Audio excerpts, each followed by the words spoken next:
Welcome into the first installment of my player preview series for next season. In this series, I'm going to focus on Portland Trailblazer players. I'm going to look at their previous season or previous years of their career. I'm going to go over what they did last season in terms of their stats. I'm going to go over this year's storyline for them. I'm going to do a bit of an offensive and defensive breakdowns of their games. I'm going to look at their projected role and how they're going to be used in a system. And then I'm going to give them some statistical goals. I'm going to do that for every player that's on the main roster. Now that's 14 of them. That's going to take us through the end of September. I don't want to do much of an intro with these, but since this is the first one, I just want to introduce you guys to this series. But then also, I did a top 100 players series. I don't know if you missed it, but there is a playlist link for that down in the description box below. And every video is in order. You can watch them from 100 down to 1. I will also link the player previews playlist down in the description box below as well. You could also go to the main channel page and just click on playlists and find everything organized. I like to keep things organized for you guys. That's it for the intro. Let's jump into things.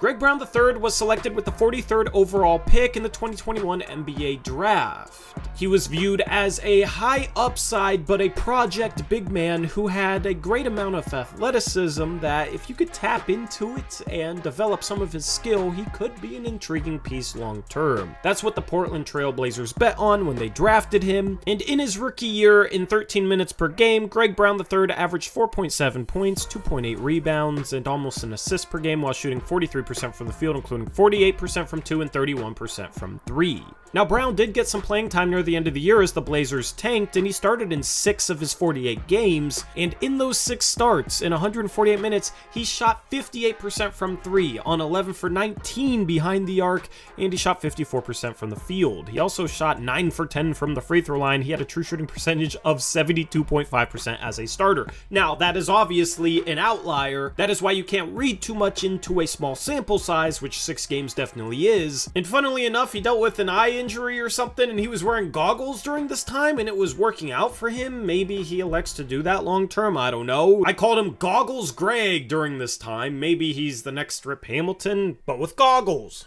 Probably not. But it was good to see some flashes of good play from Greg Brown after he struggled during his rookie season. It was nice to see him finally hit some threes, and now in his second season, he will try and build off that late season play. Now, he was a mixed bag in Summer League. His defense looked good, but offensively, he wasn't as good as I would have hoped. But Summer League is Summer League. I'm not going to read too much into that. Going into this year, the storyline for Greg Brown is just development. He needs to continue to develop. He's still very young, barely 21 years of age, and he needs to continue to make progress. He's still at least a couple years away, in my opinion, but if he doesn't make some strides in those couple of years, then he might lose his spot in the NBA. He seems like he's a good guy and a hard worker, so he definitely has a chance with his size and athletic gifts at 6'9" and a very bouncy athlete, and then he needs to develop his skills on the offensive end. Speaking of the offensive end, let's take a look at his offensive game. His best role is that of a lob target and a lane filler running in transition. With a bench unit that I think will play faster this year, Greg Brown might fit a little bit better, but he's definitely a guy who's going to play off players. He's not going to do much with the ball. With the ball in his hands, he can knock down shots, and if guys run out at him, he can take guys off the dribble, but his ball handling needs to improve. His ball handling is not good enough for the NBA level. There was a couple times where he tried handling the ball in transition last year and struggled just to push the ball down the floor off the dribble. That cannot be the case for a guy like him. He needs to sharpen up his ball handling ability. I think he's maybe a little too upright when he dribbles. He needs to get better at getting in a little bit more of a stance when he handles the ball. It makes it easier to handle the ball. You can dribble the ball a little quicker, snap the ball a little faster, and the ball spends more time in your hand if your hand is closer to the ground when you dribble. So that is a thing that I noticed last year. He's just too upright. He needs to get in more of a stance when he handles the ball, but he needs to just work on his handles in general because you should be able to push the ball up the floor as a ball handler, and he's a transition threat if he can just do that. He's a freakish athlete. The problem is you can't trust him to do anything other than fill a lane. There's also times where he seemed to get a little tunnel vision when he was dribbling the ball. I think that was due to a lack of comfort, and he wouldn't see an obvious pass when it was there. Defenses would collapse on him, and he'd struggle with that. That is where we need to see some development from Greg Brown. He at least needs to be able to make basic NBA plays. I'm not expecting him to break down anyone off the dribble or run a pick and roll. He needs to be a guy, though, that can make basic NBA plays. You gotta be able to attack somebody if they close out on you. You gotta be able to dribble the ball on the open floor. You gotta be able to make a basic pass. And then to also benefit him to shoot better from the three-point line, he did raise that percentage up above 31% at the end of last year with his hot shooting. But since he's a guy who struggles to do anything with the ball in his hands off the dribble, he needs to be able to knock down three-point shots. That way he can be a cutter, a lob target, but then also space the floor on the offensive end. He also needs to control his body a little bit better, especially when finishing around the rim. He's a guy that's athletic, but plays out of control a lot of times. That's due in part to the ball handling issue that I talked about, but it's also due in part to he just doesn't seem to have a great feel for his body, and he might never have a great feel for his body. He can put a poster on someone, he can jump out of the gym, but in traffic, having to rearrange around rim protectors to try and finish at the rim when he can't just dunk on someone, he struggles in that regard. His body control is not the best, and I don't even know what you really do to develop that, but he definitely needs to be in more control, and him only shooting 48% from 2 was discouraging last year. He did not finish well if he couldn't dunk the ball. Greg Brown still has a long ways to go on the offensive end, and that doesn't surprise anyone. He was labeled as a project big when he got drafted, and he had flashes of some offense, being able to knock down a three or quickly take a defender off the dribble and attack the rim, but it just was nowhere near refined enough for the NBA level when he got drafted, and the Blazers knew that. That's where he just needs to take some strides this season in order for the Blazers organization to have confidence in him being a piece that they can truly develop into an impactful NBA player.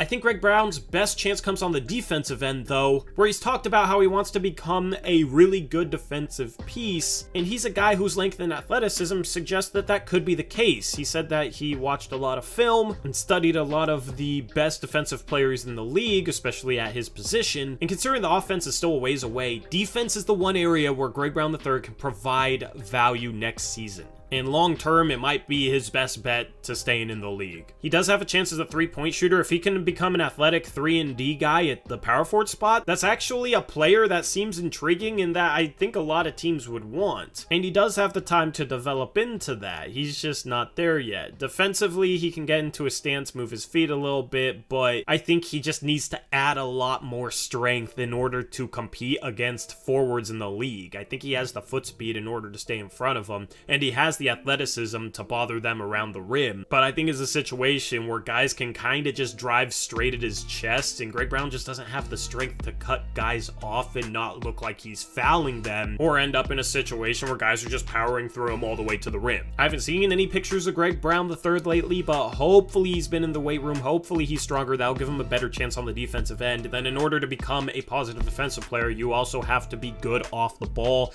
Your team defense has to be good. You got to be able to make the right rotations, you gotta help at the right time, be able to stunt at the ball, bother ball handlers when you're off the ball one pass away, but not overextend and give up a three to your guy. That was a problem with Robert Covington last year. So that'll be something that I'm watching for from Greg Brown III this season, is how does he defend when he's not on the ball, and then can he keep guys in front of him and not get overpowered? If that's the case, then he could definitely be a really good defensive piece, and then if his three-point ball comes around a little bit more, then he's a guy that I could see playing some spot minutes in case of emergency and not necessarily hurting the Blazers, just as long as he doesn't make bad turnovers and can at least dribble the ball in a straight line. As far as statistical goals go for Greg Brown III, I don't really have any. I will have a lot more statistical goals for other players in the series, but the only goals for Greg Brown III is just that he's a positive defender and that he shoots 34% from 3. That would get him close to being a 3-and-D guy. The other goal is that he should hopefully have have more assists than turnovers. I believe this was the goal for him last year, and he almost got that done as he had 35 assists on the season for 36 turnovers. So having more assists than turnovers would be a good thing for him.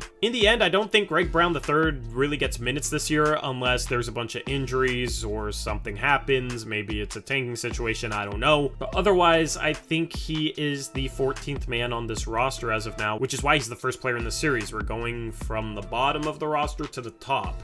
You have Jabari Walker, an intriguing rookie that the Blazers brought in that's more NBA ready. You have Justice Winslow at Greg Brown's position as well. And then, of course, the Blazers brought in Jeremy Grant. So it's hard to see a path to playing time unless other things happen. I wish the Blazers had their own G League team. Greg Brown III is a guy that would benefit from playing in the G League. But the Blazers, unlike pretty much any other NBA team, don't have their own G League affiliate and have shown that they're not super eager to send players like Greg Brown III down. But getting reps in game situations, especially for the offensive things that he needs to work on, would be a good thing for him. But in the end, I feel like he's a guy that's fun to have in the locker room, fun to have on the bench, and that's probably where he's going to spend pretty much all his time this year. Hopefully the Blazers get a lot of blowout wins and he can play at the end of those games, but I don't see him being a part of the main rotation. Anyway, that wraps up the first player preview for Greg Brown III. Let me know what you think about Greg Brown down in the comment section below. We'll be having a player preview every day through the rest of September, and then we'll jump into some other daily content in October, so hopefully you're excited for that. As I said, top 100 series playlist down in the description box below. With that said, I'm out of here. Until next time, as always, peace out.